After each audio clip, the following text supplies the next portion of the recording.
Good evening, welcome to the ITV News in London. Tonight's main stories. The moment the world looked on London in awe. 4 years on, we remember. Joining us live later in the programme will be two drummers who took part in that unforgettable opening ceremony, and they're still drumming today. Defeat, you're scared, but you're gonna face the fight. The big adventure starts when we believe that we are gonna shine it bright, illuminate the sky, and we are. Yes, they're creating an Olympic legacy, all of their own, and will be telling me all about it soon. We heard earlier in the programme how the International Olympic Committee had, in effect, given up on a legacy for London 2012. But one group who most definitely haven't are the Pandemonium Drummers.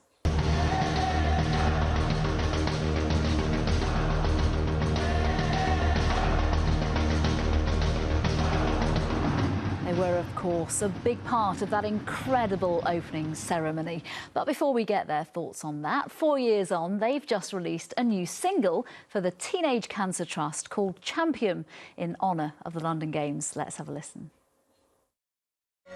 I'm bigger, better, brighter than I ever was before.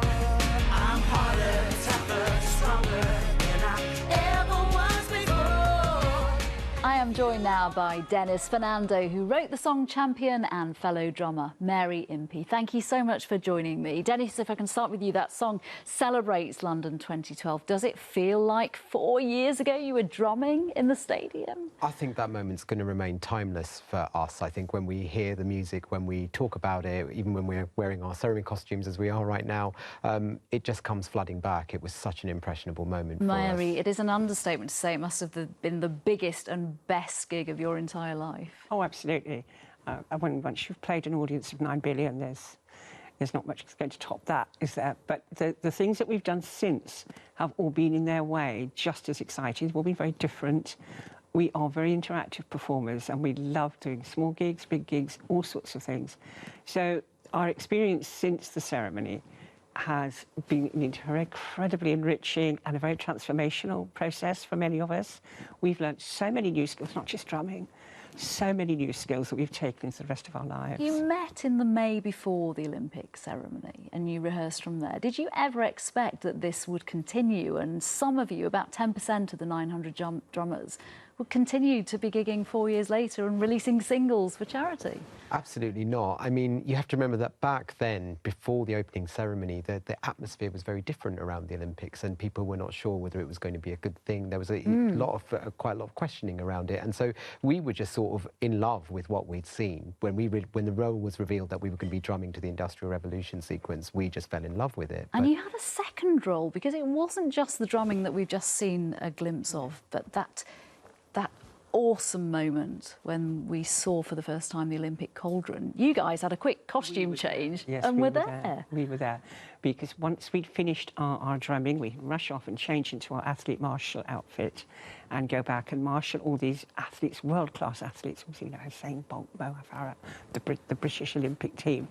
And it was actually, for some of us, that was the most exciting bit, because those were the stars, those were the heroes. And we were also very surprised. We didn't know what that cauldron was going to look like. We hadn't seen it. That had been under wraps even from us. So the day that we saw that was the first day. Everybody saw it on the first time.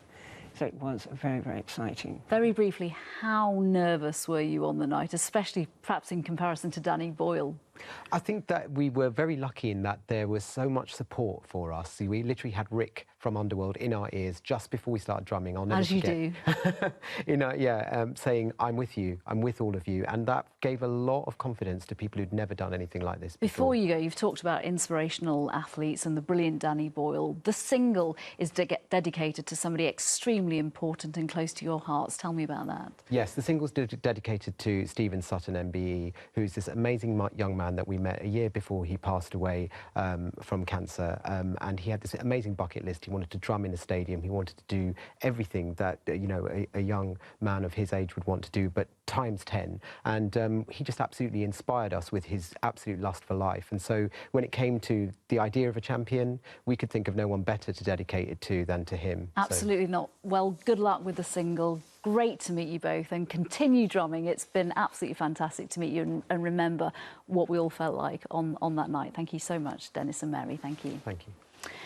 And if all that reminiscing wasn't enough for you, there is a way of securing your own London 2012 legacy. The original running track has gone on sale after being removed from the stadium. Most is taken from the 100-metre straight where Usain Bolt set a new Olympic record, that magical moment that Mary was mentioning there. If you want a piece, you'll need to be quick. To find out how, head to our website. Just search online for ITV London. That's all we've got time for so far this Wednesday evening. Coming up, Mary Nightingale and Mark Austin with the ITV Evening News. But from me and the rest of the London team, bye-bye.